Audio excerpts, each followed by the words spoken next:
이슈타? 바보 같지만 진실은 힘이 세다. 박수홍이 친형 구속 이후 털어놓은 한마디였습니다. 진실은 언젠가 꼭 밝혀질 거란 굳은 믿음을 표현한 것 같은데요. 그간 박수홍은 가족과의 분쟁으로 인해 극단적 선택까지 생각했다며 지옥 자체였다고 토로한 바 있습니다. 오랜 시간 남도 아닌 친가족 간에 벌어진 분쟁이기에 더욱 마음이 아팠을 터. 당시 박수홍은 자신의 인스타그램 등을 통해 친형과 형수로부터 금전적 피해를 입었다고 주장했고, 친형 박진홍은 횡령 의혹을 부인하는 것과 더불어 동생의 23세 연하 아내로 인해 가족 간 갈등이 불거졌다고 주장하면서 한바탕 진흙탕 다툼이 벌어졌습니다. 더욱이 놀라운 사실은 가족들도 박수홍의 편이 아닌 친형 박진홍의 편에 섰고 철저히 박수홍을 배제해왔습니다. 자식이 이러한 다툼을 벌이고 있는 상황이라면 부모가 당연히 중재에 힘을 써야 하는 것이 맞는데 박수홍 부모는 달랐습니다. 심지어 이번 일이 터지자 박수홍 아버지는 망치까지 들고 박수홍 집에 찾아와 문을 두들겼죠. 그리고는 친형 박진홍은 동생 박수홍에 대해 좋게 얘기하면 순수하고 안 좋게 얘기하면 사기당하기 쉬운 성격, 21살 때부터 연애활동을 시작해서 사회생활을 잘 모른다 라고 얘기하며 자신의 횡령 의혹을 부인했습니다. 하지만 서울서부지법은 특정경제범죄가 중처벌법상 횡령 혐의를 받는 친형에게 증거인멸과 도주가 우려된다면서 구속영장을 발부했습니다. 박진홍은 아내와 함께 매니지먼트 법인을 설립한 뒤 동생 박수홍과의 수익 배분 약속을 지키지 않고 출연료 등을 횡령한 혐의를 받고 있습니다.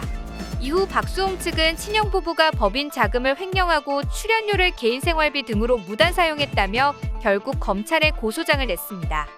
이와 별도로 지난해 6월에는 86억 원의 손해배상을 청구하는 소송도 냈습니다.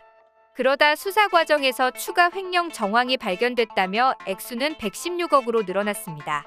이 과정에서 박수홍 명의로 든 사망보험이 8개에 달한다거나 일부 보험 수혜자가 형 부부가 지분을 100% 가진 회사인 사실이 알려지면서 논란은 눈덩이처럼 불어났죠.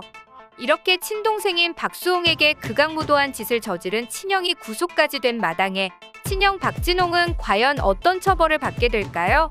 관련 법률은 박씨 형제 사이의 재산 다툼이 형사사건으로 비화하는 과정에 친족상도례라는 형법상 특례 조항이 많이 언급됩니다. 가족 사이엔 도둑질을 해도 처벌하지 않는다는 전통적으로 개인보다 가족을 중시하는 관습이 투영된 특례인데요. 형법 제328조 1항이 직계혈족, 배우자, 동거친족, 동거가족 또는 그 배우자 사이에서 강도죄, 손괴죄 외의 제3범죄가 발생한 경우 형을 면제하도록 한 게 대표적입니다. 그런데 법원은 왜 박수홍 형에 대해 친족상도례를 적용하지 않고 구속영장까지 발부한 걸까요? 박수홍 사건에서 친족상도례를 기준으로 한 쟁점은 두 가지입니다.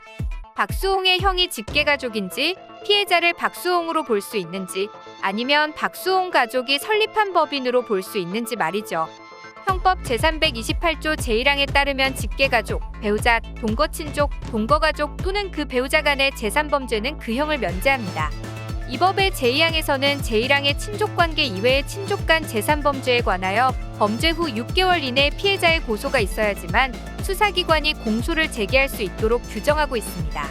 그래서 박수홍 측이 직접 고소장을 낸 거죠. 또 피해자를 박수홍 가족이 설립한 법인으로 전제할 경우입니다. 박수홍의 전 소속사, 즉 법인은 박수홍 친형과 친족관계에 있지 않습니다. 이 때문에 형의 구속영장에는 친족상도례는 포함되지 않았다고 합니다. 현재 검찰 수사 결과 형이 법인에게 피해를 준 횡령금은 21억으로 적힌 것으로 알려졌는데요. 이에 대해 박수홍 법률대리인인 노종원 법무법인 S변호사는 횡령 사유가 확실한 법인카드 무단 사용 등만 영장에 포함된 것 같다. 손해배상 소송의 향배는 형에 대한 형사적 판단 이후 가려질 것이라고 전했습니다. 서울서부지검 형사 3부 김창수 부장검사는 친형의 횡령 금액을 정확히 추산하는 등 여죄 수사를 계속하고 있습니다. 박수홍 형제의 진흙탕 싸움의 끝, 과연 어디까지 갈지 계속해서 지켜보겠습니다. 지금까지 이슈톡이었습니다.